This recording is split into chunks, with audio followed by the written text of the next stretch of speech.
bado huna watoto au bado hujafanikiwa kuingia kwenye mahusiano ya aina yote au huna mtoto, please be careful. Usizae ovyo. Protect your sperm. Usizae ovyo. Make sure you know what you are doing. Kunaweza ukawa na pressure ya kila aina ndani ya mwili wako, ila usijitoe fahamu mwanangu. It's very important. Kwa mtoto wako, watu wanaweza kukupeleka kaburini. Kwa mtoto wako, kwa mtoto wako, the whole future of yours inaweza ikaharibiwa. You may live very sad life. Wengi sisi tumetoka kwenye familia ambazo wazee wamezaa watoto sehemu nyingine. Wewe unaweza ukaelewa. Most of our fathers are not happy men. Most of them, they are not happy men. Why? Because vile vitu vinawala ndani. Hata kama utazuga, utasema hivi, mimi nimeachana naye, mama yake ovyo. No!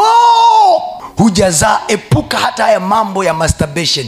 Let it go, man, because your wealth is in your loins. Biblia inasema Mungu anavichunguza viuno. What are you carrying in there? Kufiatua kila mahali mzee, you are weakening yourself. Our sperms are not just biological thing.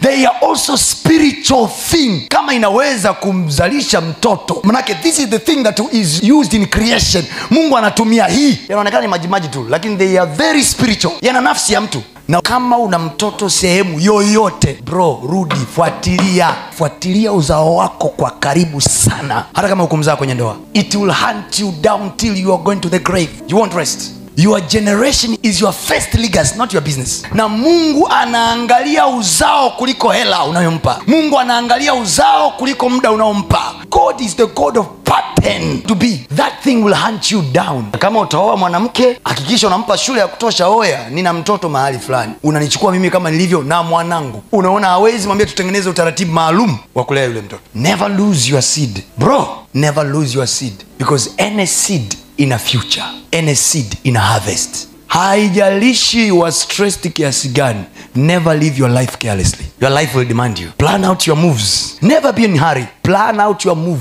Bora wakuambie you are slow in taking moves, but plan out your moves. Ili ukihit, you know you hit right.